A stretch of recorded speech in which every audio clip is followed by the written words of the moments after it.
waaj leen ñu dem Kaolack Maam Khalifa Ñas woote na bisam mooy sunu yitte fi dunya wa uxraana waaj leen ñu dem Kaolack Maam Khalifa Ñas woote na bisam mooy sunu yitte fi dunya wa ana taalube Cheikh waaj leen ñu dem Kaolack Maam Khalifa Ñas woote na bisam mooy sunu yitte fi dunya wa uxraana waaj leen ñu dem Kaolack Maam Khalifa Ñas woote na bisam mooy sunu yitte fi dunya wa ku ci dana bëgg Khalifa waaj leen ñu dem Kaolack Maam Khalifa Ñas woote na bisam mooy sunu yitte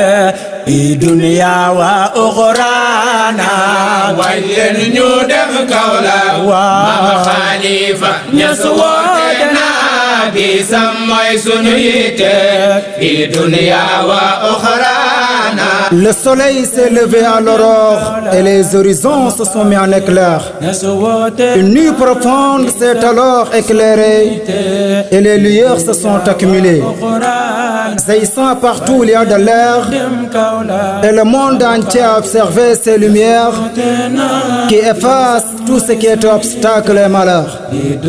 Et des gens qui n'étaient pas intéressés au départ venaient sans attendre chanter cette lumière. Et ceux qui l'attendaient pour l'étudier, surpris, ils ne l'ont été guère.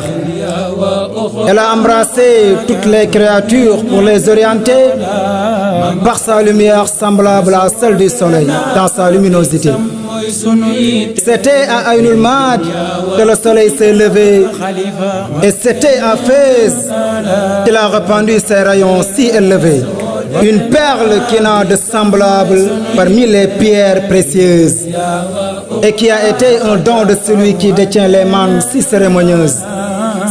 Il est le cheikh des cheikhs, Ahmed Ben Mohamed. Ces hommes nobles sont mes aïeux descendants de Mohamed. Il a obtenu la perfection du prophète par héritage et il est la perfection elle-même sans embâche. Et la source de la grandeur de l'homme avec son message, des hommes nobles avec lesquels on gagne toujours en les rencontrant, car ils ont reçu la grandeur de celui qui la procure. Il a hérité la perfection de son grand-père, qui est lui-même le prototype de la perfection et le centre des lumières, le guide des guides, d'un parfait à un parfait. Celui qui s'est placé au milieu des cris des aigles avec tous ses effets, c'est le Seigneur des vérités qui l'a enraciné, comme une embouchure dont le cru arrose les grands esprits bien nés. Maam Khalifa Ñas woote na bisam mooy sunu yitte fi dunya wa uxraana